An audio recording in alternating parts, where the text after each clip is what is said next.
This morning, our Lord tells us something most people would likely have been able to intuit on their own. Good fruit cannot come from a rotten tree, nor will a good tree yield rotten fruit. Now, many of you know that I'm from Northern Virginia. My mother was from Peru, and so from her I get my Catholicism. But it was at my home parish of St. Michael's in Annandale, Virginia, that I truly learned all the basics of the faith and where the faith took its deep roots in me. I want to tell you about two people who touched my life when I was growing up in St. Michael's, without whom I might very well not be here before you this morning. In 5th grade, one of my teachers was Sister Edith Dolores.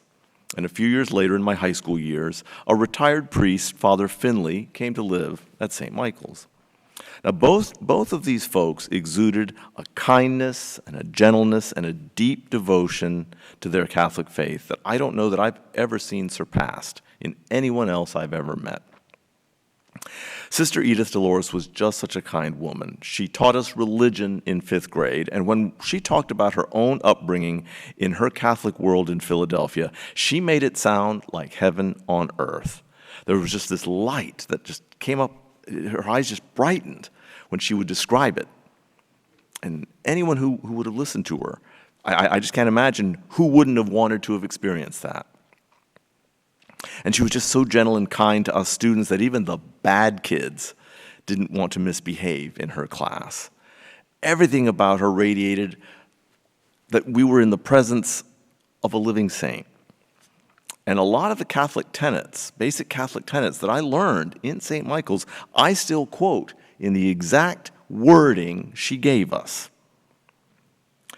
Father Finley was a retired priest, and he lived his final years at St. Michael's. Everyone wanted to get in his confession line, and everybody understood why. There just wasn't a mean-spirited bone in his body, so you could probably get away with telling him just about anything, and you knew he was going to be forgiving. If you approached him about any topic, his immediate smile, his kind and gentle disposition, they just made you feel like you were basking in the very warmth of God's love itself. And when he passed away, more than one person was really in tears. I remember seeing some of the kids from school who couldn't have known him well, but they were crying at his funeral. He wasn't at St. Michael's all that terribly long, but everybody adored him because he seemed to adore everyone. Now, in both of these instances, everyone who ever met Sister Edith or Father Finley knew that they were as kind and gentle as they were because they took their faith so seriously. You just knew they were believing Catholics. Now, these are just two isolated examples of people that I would describe as good trees, people whose very presence in a room just seemed naturally to generate warm feelings, or in other words, good fruit. My encounters with Sister Edith Dolores and Father Finley were relatively brief in the overall time I've lived on this planet, but both have long stuck with me. Their kindness, their powerful witness to their Catholic faith, those are with me all the way to the grave. I like to say that I always remember that when someone is kind to me, I always remember it, and when someone is not, I remember that too. But it is the example of those who are kind that have had the far greater impact on me and on who I am. And I hope that I can be half as kind and gentle as these two people were in my life. I take this little trip down my own memory lane to encourage all of you to do the same. I'm sure, or at least I hope, that all of you have met your own Sister Ediths and Father Finleys at some point in your lives.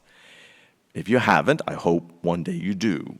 But for those of you who have, then I would suggest there's probably not much need to develop our Lord's message this morning a whole lot more.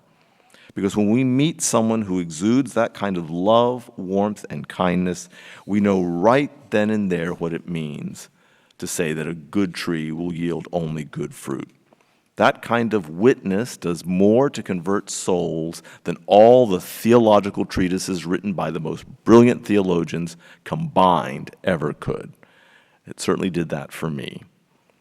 The only takeaway I'd leave us all today is let us not just reflect fondly on the Sister Ediths and the Father Finleys we might have known in our lives.